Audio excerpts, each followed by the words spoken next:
전도 2014 그리스도의 흔적을 갖자. 아멘.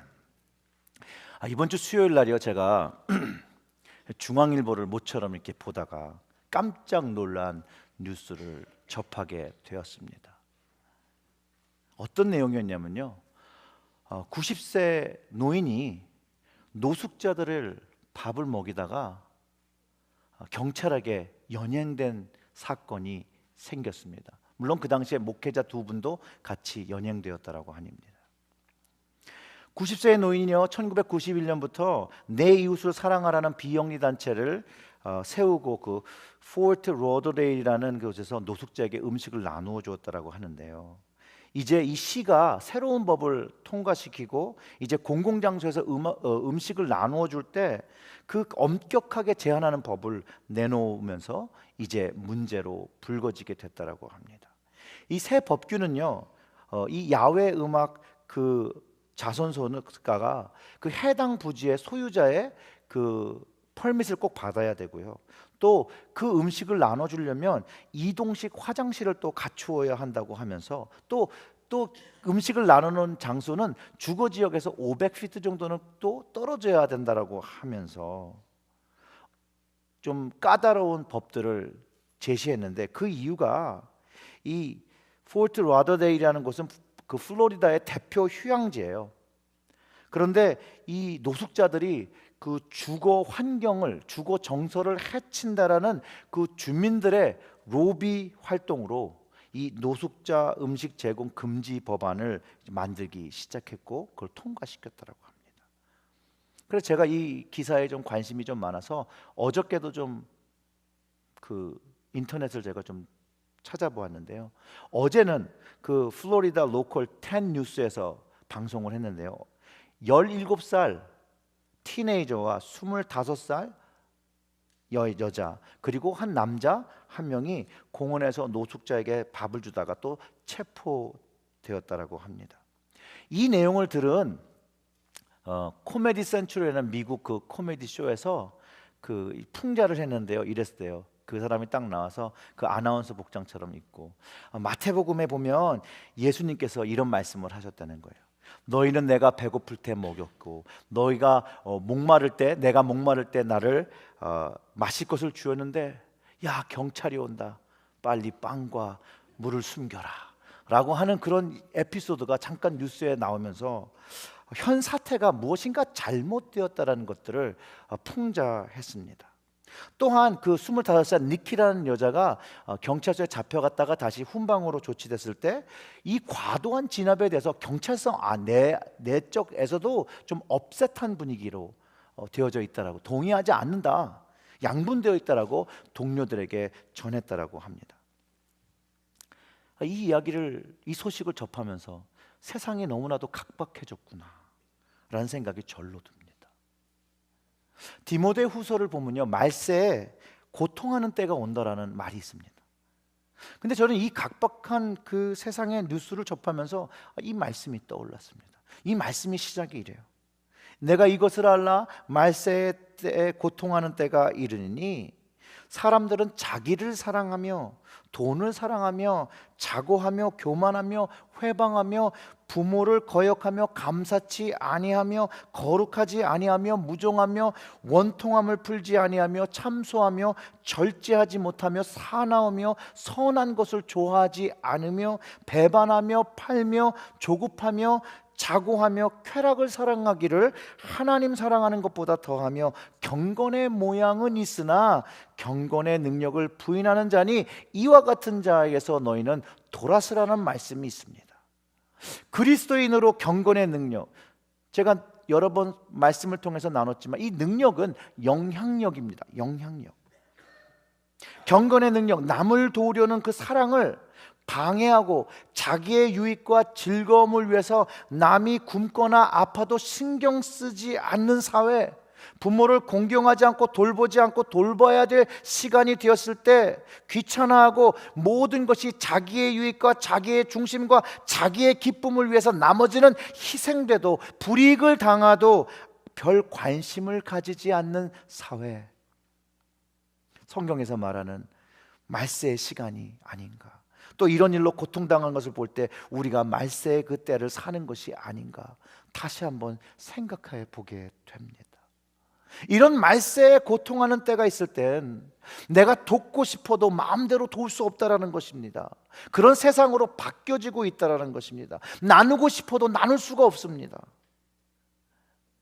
사람들을 위해, 백성들을 위해서, 권익과 행복을 위해서 사회가 형성되기보다는 외려 시와 정부와 있는 자들과 권력자들의 권익과 행복을 위해서 그들이 원하는 대로 법을 만들고 법을 정하고 사람들을 조종하고 있다는 것을 느끼게 된다는 것이죠.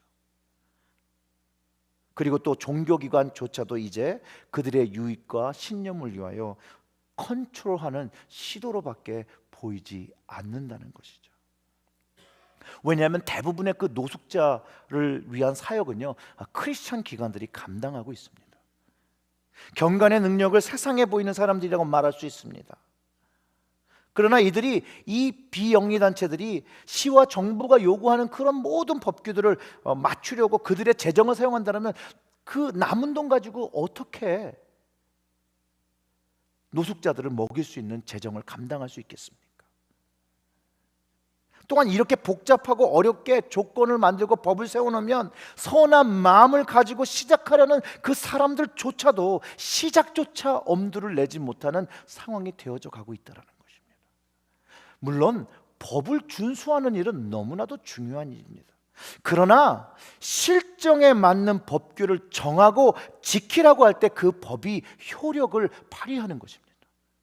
시 법규가 교회나 실내에서 식사를 나누어줄 것을 요구하나 그들이 정한 기관은 절대적으로 수가 적어 그 많은 노숙자들을 먹일 수 있는 그런 시설이 되고 있지 않다라는 것이에요. 그리고 나머지 그 허가를 받지 못한 시설들과 사역들은 이제는 그 사역과 그 기관들을 문을 닫아야 되는 그런 입장이 되었다라는 것입니다. 정말로 실정을 알지 못하는 관료적인 사람들이 무분별하게 내린 결정으로밖에는 보이지 않는다는 것이죠. 또한 야외에 나가서 직접 노숙자에게 나가서 음식을 나누어 주는 것의 장점을 이해하지 못한 이 관료적인 사람들, 책상에 앉아서 법을 정하는 사람들의 잘못된 행위라고 보여진다는 것이죠. 그 음식을 나누어 주면서 그 프로테스트 하는 데를 보면요, 이렇게 포스터를 만들어 놓고 이렇게 있어요. Not a bomb, food. 폭탄이 아니라는 거죠. 우리가 테러리스트처럼 폭탄을 터뜨리는 것도 아닌데 왜 밥 주는 걸 만회하는 거예요. 근데 우리의 현실은 그런 노숙자들이 그 좋은 환경에 들어와서 사람들이 누릴 수 있는 걸 해친다고 생각하고 그들을 쫓아내는 시도를 하고 있다는 것입니다. 약 17년 전에요, 청년들과 맨하탄에서 샌드위치와 겨울에 담요를 나눠주는 사역을 했습니다. 제가 한 3년 정도 제가 했었는데요, 겨울에 가장 추운 날에 맨하탄을 돌아다닙니다. 담요들을 다 차에 싣고요, 각 스트리트마다 돌아가면서 코너 중간에 바람이 세게 안 치는 곳에 이런 박스 집을 살고 사는 노숙자들이 있습니다. 그런 사람들에게 담요들을 나눠줍니다. 샌드위치를 나눠줍니다. 그리고 꼭 겨울 동안에 건강하게 살으라고, 얼어 죽지 말라고 기도해 줍니다. 사실상 그게 정말 좋은 그런 담요가 아니었어요. 아주 싸구려 담요였어요. 왜냐하면 싼 담요로 많이 사서 많은 사람에게 나눠주려는 시도로 그랬었는데요, 사실상 나중에 그 다음에 그 담요 때문에 겨울에 얼어 죽지 않았다라고 말하는 노숙자들의 이야기를 들을 수 있었습니다. 우리가 나눠준 담요는요, 우리가 탁 봐도 알 수 있었어요. 왜냐하면 그 담요는 정말 싼 담요인데 색깔이 두 가지밖에 없어요. 핑크, 그것도 밝은 핑크하고 밝은 스카이 블루 담요예요. 그러면 맨하탄을 나갈 일이 있어서 가면, 노숙자가 가면 이렇게 지나갈 때 핑크색 담요를 이렇게 뒤집어 쓰고 다니는 걸 보면, 저도 그랬지만 우리의 그 나눠준 청년들은 마음이 흐뭇해지고 마음이 따뜻해지는 것들을 경험할 수 있었습니다. 그러면서 그 따뜻한 마음이 이 예수 그리스도의 따뜻한 사랑으로 그들의 마음속에 전해졌으면 좋겠다라고 우리가 모여서 기도했었습니다. 마찬가지로 지금 그 플로리다 그 포트 라더데일에서 체포는 되어질정 음식을 계속해서 나누어 주겠다라고 결단하고 살아가는 그 사람들은 예수 그리스도의 사랑을 전하고 예수님이 인정하는 제자의 삶을 신천하고 그리스도의 그 경건의 능력을 가지고 살아가고 있는 사람들입니다. 바로 예수님이 줄이고 목마를 때 먹을 것을 주고 마시게 하는 사역, 지극히 작은 자에게 한 것이 주님께 한 것이라는 그 말씀을 삶으로 실천하고 있는데 시와 정부는 그것을 막고 있다는 것입니다. 근데 이런 사랑을 우리가 들을 때 우리의 마음을 따뜻하게 하고 풍성하게 한다는 것을 우리가 부인할 수 없다는 것이에요. 이 각박한 세상 속에서 살아가면서 대부분의 사람들은요, 자그마하고 따뜻한 사랑을 원합니다. 맞습니까? 여러분 인생을 사시면서 누가 나를 진정으로 사랑해 줬으면 하고 기대하신 적 있으시죠? 없습니까? 대부분의 사람들은요, 사랑을 기대하고 살아갑니다. 아무리 묵뚝뚝하신 분도 다 사랑을 기대해요. 세상의 대부분의 노래가 사랑을 노래합니다. 사랑이 많아서 사랑을 노래하는 노래보다는요, 사랑을 갈구하며 사랑이 필요하다고 노래하는 노래가 더 많습니다. 많은 영화와 드라마의 중심 내용도요, 사람들이 원하는 그 사랑에 관한 내용들입니다. True love. 왜냐하면 사람들은 왜 이렇게 사랑을 찾는지 잘 이해하지 못하고 사랑을 갈구하는데요, 성경에는 그 답이 있습니다. 왜냐하면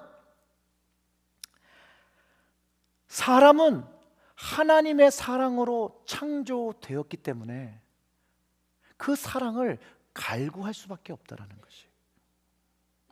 사람은 사랑으로 창조했기 때문에 사랑을 먹으며 사랑으로 자라는 것입니다. 세상의 대부분의 아기들이 사랑을 받으며 자라는 것에 동의하시죠? 안 동의하세요? 동의는 이쪽만 하시는 것 같아요. 이쪽은 세상의 아기는 사랑을 못 받고 자랍니까? 아니죠. 사랑을 받고 자랍니다. 이렇게 부모의 사랑을 받고 자란 아이가 사랑을 기대하고 살아가는 것은 당연하고 자연스러운 일이라는 것이에요. 하나님이 우리를 사랑으로 창조하셨기 때문에 우리가 늘 사랑을 기대하고 사랑을 바라고 살아가는 것은 너무나도 영적으로 당연한 일이라는 것이에요. 요즘은 잘 불리지 않지만 예전에 잘 불렸던 찬송 하나가 있습니다. 사랑받기 위해 태어난 사람. 얼마나 많이 불려졌어요. 이게 교회를 넘어서 세상에서도 막 불려졌던 노래예요. 왜냐하면 모든 사람이 사랑받기를 원한다는 것입니다. 여기에 계신 모든 분들, 아무리 무뚝하시고 아무리 경상도 사나일지라도 사랑을 기대하신다는 겁니다. 물론 세상의 각박함과 척박함으로 잠시 잊었을 수 있습니다. 그러나 모든 사람들은 사랑을 기대한다는 것은 사실입니다. 맞습니까? 근데 여기에 문제가 있다는 거예요. 모두가 사랑을 받고 싶어 한다는 거예요. 사랑을 주려는 사람이 없어요. 사랑은 다 받고 싶은데 사랑을 준 사람이 있어야 사랑을 받죠. 사랑을 주고 싶은 사람보다 받고 싶은 사람이 더 절대적으로 많다는 현실 속에서 우리가 살아간다는 거예요. 주는 사람이 없으니 세상이 점점 더 척박해질 수밖에 없다는 것이죠. 각박한 세상 속에서 자기를 위해서, 자기만을 위해서 사는 사람들이 늘어간다는 거예요. 나는 사랑받기 위해 되니까, 나는 사랑받아야 되니까, 내가 너무 중요해지는 것이에요. 그래서 자기의 행복을 위해서 자식을 버리는 사람이 생깁니다. 자기의 행복을 위해서 가정을 버리는 사람들이 생깁니다. 자기의 행복을 위해서 부모를 버리는 사람들이 생겨납니다. 자기의 행복을 위해서 다른 이의 행복을 이제는 무너뜨리는 사람들조차도 나타나고 합니다. 온 세상의 모든 것들이 자기중심적으로만 흐르면 행복할 것 같다라고 거짓으로 속삭이는 것을 믿지만, 사실 자기중심 삶에 갇혀버리고 나면 사랑을 받을 수도 느낄 수도 없게 된다는 것입니다. 더더욱이 사람이 찾는 그 진실한 사랑 경험할 수가 없다는 것입니다. 사람들이 정말로 바라는 진실한 사랑은 어떤 사랑입니까? 또 성경에서 말하는 진실한 사랑과는 어떻게 다를까요? 사람들이 말하는 사랑이 진실한 사랑을 찾는다고 하지만 대부분 사람들은요, 조건적인 사랑이면서 제한적인 사랑만을 하게 됩니다. 사람들이 많이 사랑에 빠졌다는 표현을 하죠. Falling in love. 눈에 그냥 하트가 막 뿅뿅 나온다라고.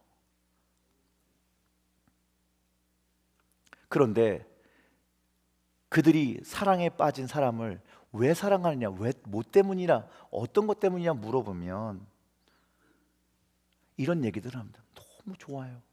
어떻게 좋아요? 너무 이뻐요. 너무 잘생겼어요.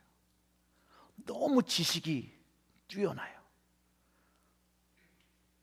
너무 능력이 있어요. 이건 조건이라는 거예요. 조건. 이런 조건은요, 변한다는 거예요. 예쁘다고 계속해서 예쁠 수 있나요? 잘생겼다고 계속해서 잘생길 수 있습니까? 세월을 어떻게 막으실래요? 물론 의학 기술이 많이 발달은 했습니다.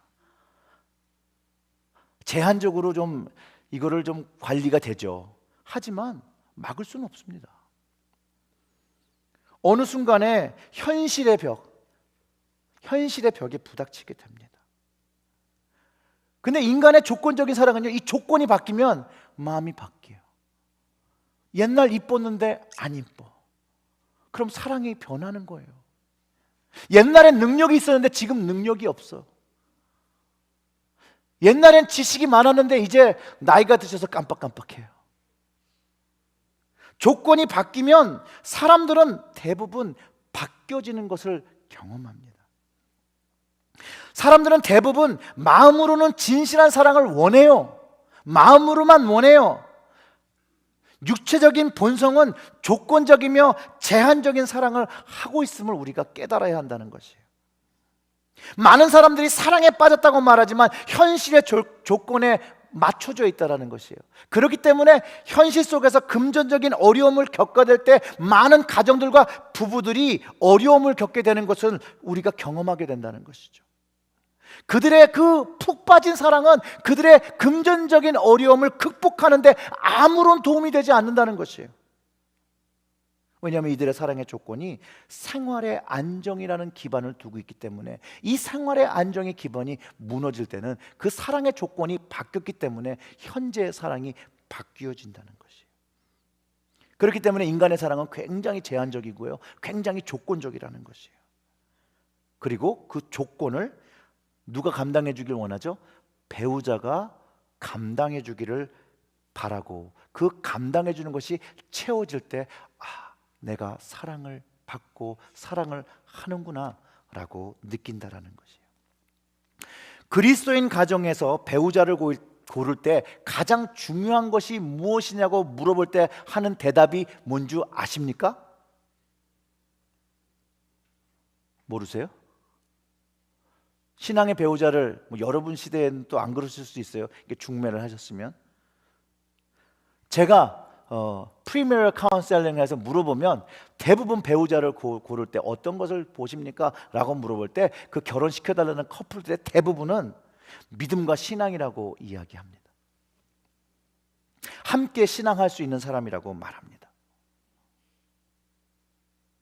여러분들은 배우자를 고르실 때 믿음을 보시고 기도하시면서 고르셨습니까? 아니면 미래의 현실을 고려하시면서 고르셨습니까? 저는 현실을 고려하고 배우자를 선택했다는 게 나쁘다라고 말하지 않습니다. 그거는 우리 본능입니다. 육체의 본능입니다. 자기의 후손을 위해서 건강하고 이쁘고 똑똑하고 잘생기고 능력 있는 배우자를 구하려는 시도는 자연스러운 것이라는 거예요. 그러나 다만 우리가 이런 제한적이면서 조건적인 마음과 사랑으로 살기 때문에 진실한 사랑을 바라는 사람들의 마음은 그것으로는 채워지지 않고 만족되지 않는다는 사실을 말씀드린다는 것이에요. 그리고 이런 인간의 제한적이고 조건적인 사랑으로 선택하신 분들은요, 자신들이 선택한 것에 대한 결과를 겸허히 받아들이고 사셔야 된다는 것이에요. 왜냐하면 조건적이며 제한적인 사랑은 늘 환경과 조건과 상태에 따라 변하고 사랑이 변할 수 있다라는 개연성을 인식하시고 그 상황이 변할 때마다 내가 이렇게 하면 안 되는구나 라고 스스로의 마음을 추스리면서 살아야 된다는 것입니다. 바로 그것이 인간의 사랑이라는 것이에요. 근데 그 마음을 못 추스리면 이제 문제가 되는 거예요. 가정 속에서 자기가 원하는 사랑을 찾지 못하면 어떻게 될까요? 그 사랑을 모르세요? 밖에서 찾게 되겠죠. 밖에서 찾게 되는 것이 사람의 자연적인 본능이라고 말하는 사람들이 있는데 아니에요. 그거는 이기적인 사랑을 찾는 거예요. 나 혼자만의 사랑을 찾는다는 것이죠. 나 혼자만의 즐거움과 기쁨을 찾기에 다른 친구를 찾는다는 것이에요. 가족을 생각하고 자녀를 생각한다면 절대로 그럴 수가 없죠. 다만 많은 사람들이 다른 곳에서 사랑을 찾는 것이 옳지 않다라는 그 윤리관을 갖고 있기 때문에 마음속으로 나에게는 진실한 사랑이 있지 않을까라고 가끔 생각해보고 실행에 옮기지 않는다는 것이에요. 그러나 간혹 옳고 그름을 떠나서 자기의 만족과 자기의 행복을 원하는 사람은 자기의 마음을 쫓아 이런 구호를 던지죠. 사랑은 변하는 거야 라고 자기 마음 가는 대로 살아가는 것을 우리의 삶 속에서 목격하게 됩니다. 그런데 진실은 여러분, 첫 번째 사랑에서 사랑을 발견하지 못하고 만족하지 못하면 두 번째 사랑에서는 발견할 수 있는 막연한 기대가 있겠지만 찾을 수 있다고 생각하십니까? 저는 아주 strongly disagree. 두 번째 사랑에서도 찾지 못하게 되고요. 그렇다면 두 번째 사랑을 찾은 사람이 세 번째 사랑을 찾지 않겠습니까? 그렇지 않다는 것이죠. 그런데 사람들이 진실한 사랑을 원하고 누리고 싶은데 왜 진실한 사랑을 하지 못하는 것일까요? 말씀드렸던 것처럼 인간전은 제한적이며 조건적인 사랑이 있기 때문에 이 진실한 사랑을 사람에게서 구해서는 안 된다는 것이에요. 이 진실한 사랑은 하나님으로 인해서 채워질 수 있는 것입니다. 하나님이 유일하게 하나님이 채우실 수 있도록 우리를 그렇게 만드셨다는 것이에요. 성경에서 그 답을 찾아볼 수 있습니다. 전도서 3장 11절의 말씀에 이렇게 나옵니다. 하나님이 이 모든 것을 지으실 때 때를 따라 아름답게 하셨고 또 사람에게 영원을 사모하는 마음을 주셨느니라. 그러나 하나님의 하시는 일의 시종을 사람으로 측량할 수 없게 하셨더라고 합니다. 하나님께서 영원을 사모하는 마음을 주셨다라고 성경이 말합니다. 그렇기 때문에 우리의 마음은 영원을 기대하고 살아갑니다. 그렇게 우리의 마음이 셋업된 거예요. 프리셋업이 하나님의 영원을 바라보게 만들었다는 것이에요. 우리의 마음이 영원을 바라보게 셋업되었다는 그 말이 있기 때문에 우리의 삶 속에서 우리가 사랑을 찾을 때도 어떠한 사랑을 찾을까요? 영원한 사랑을 찾는다는 것이에요. 사람이 그래서 영원한 사랑을 원하는 거예요. 그래서 결혼할 때 뭘 이렇게 교환하죠? 영원한 사랑을 위해서 교환하는 게 있잖아요. 다이아몬드, 변하지 않는 forever. 그래서 그 영원한 사랑, 그 진실한 사랑이 영원한 사랑을 이야기하고 있기 때문에 우리가 그것을 자꾸 찾는다라는 것이에요. 사람은 영원하지 않아요. 그러나 우리의 마음은 영원한 것을 사모하기 때문에 사랑하는 것조차 영원한 사랑을 기대할 수밖에 없다라는 것이에요. 이것이 바로 사람이 측량할 수 없는 하나님의 계획이라는 것이에요. 사람으로서는 사람의 마음을 채우지 못하기 때문에 이제 하나님으로 채워지는 사랑을 경험하게 하나님께서 계획해 놓으셨고 셋업해 놓으셨다는 것이에요. 그리고 이 하나님의 영원하고 진실한 사랑을 경험하고 나면 나머지의 인간의 사랑이 이제 견고해지는 것이에요. 왜냐하면 하나님의 그 사랑이 진실하고 영원한 사랑이기 때문에 우리가 직면한 조건들과 환경들이 아무리 변할지라도 하나님의 사랑으로 붙잡혀서 흔들리지 않게 된다는 것입니다. 사랑하는 성도 여러분, 만약 여러분의 인생에서 당신을 위해 목숨을 건 이가 있다라면, 생명을 준 이가 있다라면 그분을 사랑하지 않겠습니까? 생명을 바쳐서 여러분을 사랑했다라면 그분을 사랑하지 않으시겠습니까? 그런 생명을 바친 사람이 나를 위해서 바치신 것이라면 우리의 마음이 감동되지 아니겠습니까? 로마서 5장 8절의 말씀에 우리가 아직 죄인 되었을 때 그리스도께서 우리를 위하여 죽으심으로 하나님께서 우리에게 대한 자기의 사랑을 확증하셨다라고 말씀하십니다. 우리가 비록 죄인일지라도 하나님의 사랑에 합당하지 아니하고 하나님의 은혜에 합당하지 아니하고 하나님의 법규에 합당하지 않을 때에도 이미 하나님은 우리를 사랑하셔서 그 아들을 주셨고, 그 아버지의 계획을 아신 주님은 우리 대신에 죄의 삭을 감당하시기 위해 죽으심으로 하나님의 깊은 사랑을 우리에게 가르쳐 주셨습니다. 요한복음 3장 16절의 말씀, 하나님이 이처럼 세상을 사랑하사 독생자를 주셨으니 이는 저를 믿는 자마다 멸망치 않고 뭘 주신다고 그랬죠? 영생, 영원한 것을 주신다라고 약속하신 것입니다. 예수님이 하나님의 사랑을 보이신 것을 믿는 자는 죄로 인해 멸망함을 당치 않고 영생, 영원을 얻게 하셨다라는 것, 그 영원한 사랑을 믿는 사람들에게 주어졌다라는 것입니다. 믿는 자, 하나님과 예수님을 믿는 자, 영원한 사랑을 누리게 됩니다. 진실한 사랑을 경험하게 되는 것을 이야기하고 있습니다. 바울이 오늘 본문에서 말하고 싶은 사랑입니다. 하나님의 사랑을 받은 자, 그리스도의 그 은혜를 아는 자는 두려워할 것이 없다라는 것입니다. 이런 놀라운 은혜를 우리가 누리고 있으니 우리가 어떻게 그것을 표현할 수 있겠냐는 것입니다. 즉 하나님이 우리 편인데 누가 감히 우리를 대적하고 우리를 어렵게 하고 우리를 힘들게 할 것이냐는 것이에요. 하나님께서 우리를 위해 당신의 아들까지 아끼지 아니하고 내어주셨는데 무엇인들 더 아깝다라고 말씀하시겠냐는 것이에요. 바로 이것이 하나님의 은혜이며 이 하나님의 은혜를 얻으니 바울이 이렇게 오늘 증거한 것이에요. 오늘 본문의 내용을 보시면 이렇습니다. 그런즉 이 일에 대하여 우리가 무슨 말을 하리요? 만일 하나님이 우리를 위하시면 누가 우리를 대적하리요? 자기 아들을 아끼지 아니하시고 우리 모든 사람을 위하여 내어주신 이가 어찌 그 아들과 함께 모든 것을 우리에게 은사로 주시지 아니하시겠느냐? 누가 능히 하나님의 택하신 자를 송사하리요? 의롭다 하신 이가 하나님이시니 누가 정죄하리요? 죽으실 뿐만 아니라 다시 살아신 이 그리스도 예수시니 그는 하나님 우편에 앉아 계신 자요 우리를 위하여 뭘 하신다고요?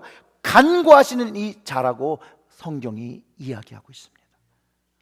이 하나님의 진실한 사랑을 경험한 사람은요, 하나님께서 자기를 선택하여 주신 것을 알고 감사하는 사랑을 누리는 사람입니다. 그 진실한 사랑을 경험한 사람은요, 예수님께서 지금 하나님 우편에 앉으면서 나를 위하여 간구하고 계시는, 나의 사정과 모든 것을 아시고 간구하고 계시는 주님이신 것을 아는 사람이라는 것이에요. 왜냐하면 하나님은 우리의 조건을 보고 우리를 사랑하신 것이 아니라는 것이죠. 그 아들 되신 예수님을 보내신 것이 우리를 조건부로 사랑하셨기 때문이 아니시라는 것이에요. 왜냐, 우리의 조건을 아시면 그렇게 하면 안 되는데도 불구하고 조건 없이 사랑해 주셔서 그 아들을 우리를 위해서 속죄의 제물을 삼으셨다는 것입니다. 또한 예수님도 그 하나님의 계획을 아시고 순종하시고 하나님의 계획을 성취하는 데 있어서 그 생명을 우리에게 기꺼이 주셨다는 것이에요. 단순히 순종한 것이 아니라 왜 하나님께서 우리를 사랑하시는 것을 이해하시고 주님조차도 우리를 사랑하시면서 그분의 생명을 기꺼이 십자가에 내어 놓으셨다라는 것입니다. 그리고 십자가의 고통 속에서도 자기를 못 박은 사람들에게, 자기를 조롱하고 자기를 경멸한 사람들을 위하여 용서의 기도를 하나님께 드리며 그 십자가를 감당하신 주님이십니다. 주님께서 이렇게 과분한 사랑을 먼저 보여주시고 용서하시고 은혜를 보이셨는데, 먼저 그분의 사랑을 가르쳐 주셨는데, 누가 우리를 하나님의 사랑과 그리스도의 사랑에서 끊을 수 있겠습니까? 없다라는 것입니다. 성경이 기록하길 환난이나 공고나 핍박이나 기근이나 적신이나 위협이나 칼일지라도 끊을 수 없고, 핍박이 심해서 우리가 종일 주를 위하여 죽임을 당하게 되고 도살장에 끌려가는 양처럼 도살당하여도 우리를 사랑하시는 하나님으로 말미암아 우리가 넉넉히 이긴다라고 성경이 약속하고 있습니다. 하나님의 사랑을 알기에 가능한 것입니다.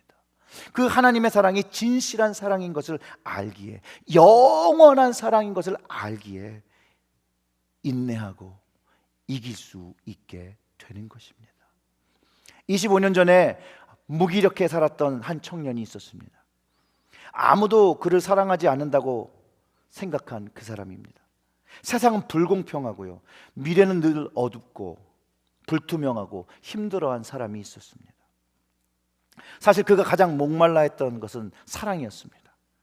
그저 누군가 야, 너는 할 수 있어, 힘내 라는 말을 듣기를 기다린 청년이었습니다.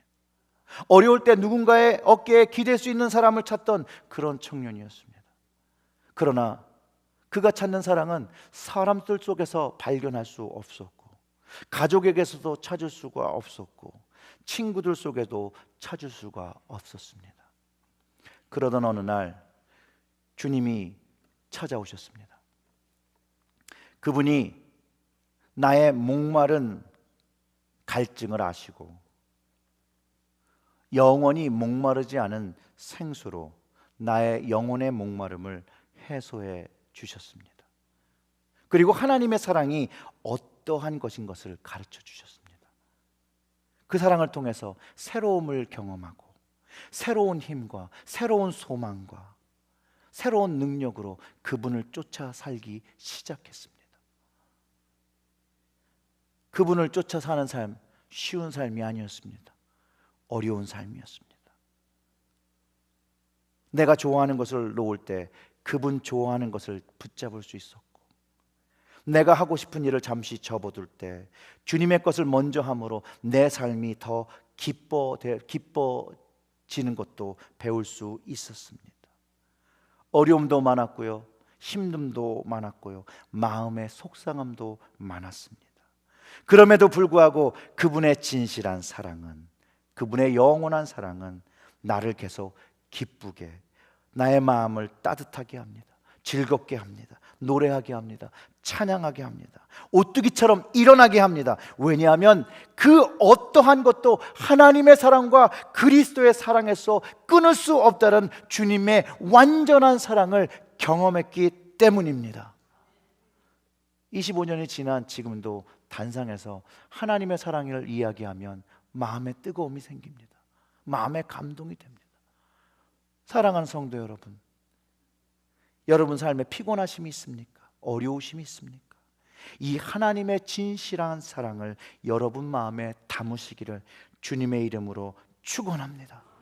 이 진실한 영원한 사랑이 우리 마음에 담기면 38절에 그 바울의 말처럼 내가 확신하노니 사망이나 생명이나 천사나 권력자들이나 현재일이나 장래일이나 능력이나 높음이나 깊음이나 다른 아무 피조물이라도 우리를 우리 주 예수 그리스도 안에 있는 하나님 사랑에서 끊을 수 없으리라 하니 말씀이 우리의 삶 속에서 역동하게 되고 경험하게 됩니다.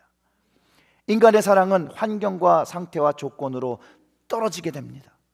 그러나 하나님의 사랑은 우리를 떼어놓을 수 있는 것, 그 아무것도 없습니다. 현재의 경제적인 어려움 속에서, 우리의 불안한 미래 속에서, 우리의 그 각박한 현실 속에서, 변화하는 사회 속에서, 또 말세에 고통하는 그 때일지라도 하나님의 사랑에서 뗄 수 있는 것은 아무것도 없습니다. 왜냐하면 그분의 사랑은 진실한 사랑이기 때문입니다. 또 그분의 사랑이 진실한 사랑인 것을 우리가 경험했기 때문입니다. 주님이 또 오셔서 우리를 위하여 십자가를 지셔야 한다면 우리 주님은 다시 우리를 위하여 십자가를 질 분이십니다. 그러나 그럴 일은 없습니다. 한 번 지신 십자가로 모든 것을, 하늘 위에 있는 것들과 땅에 있는 모든 만물을 하나님과 화목하게 하셨다는 것입니다. 골로새서 1장 20절의 말씀이 그렇게 얘기합니다. 그의 십자가의 피로 화평을 이루사 만물고 땅에 있는 것들이나 하늘에 있는 것들을 그로 말미암아 자기와 화목게 되게 하심을 기뻐하심이라고 기록하고 있습니다. 사랑하는 성도 여러분, 긴 시간 동안 설교를 들으셨는데 다른 것은 기억하실 필요가 전혀 없습니다. 단 한 가지만 기억하시기를 주님의 이름으로 축원합니다. 그 어떠한 것도 우리를 우리 주 그리스도 예수 안에 있는 하나님의 사랑에서 끊을 수 없다 하신 그 하나님의 약속의 말씀을 기억하시고 붙잡으시기를 주님의 이름으로 축원합니다. 이 끊어지지 않는 사랑이 우리의 마음에 새겨지면 사랑받기 원하기보다는 이 사랑을 전해야 된다는 마음으로 가득 차게 됩니다. 이 하나님의 좋으신 영원한 사랑을 세상 사람들에게, 알지 못하는 사람들에게 알려야 된다는 그 마음이 가득해지시는 것을 경험하게 되실 것입니다. 사랑하는 성도 여러분, 믿음, 사랑, 소망, 그 중에 제일은 뭐요? 사랑입니다. 그 주님의 사랑, 하나님의 사랑으로 가득하시기를 주님의 이름으로 축원합니다. 기도하겠습니다.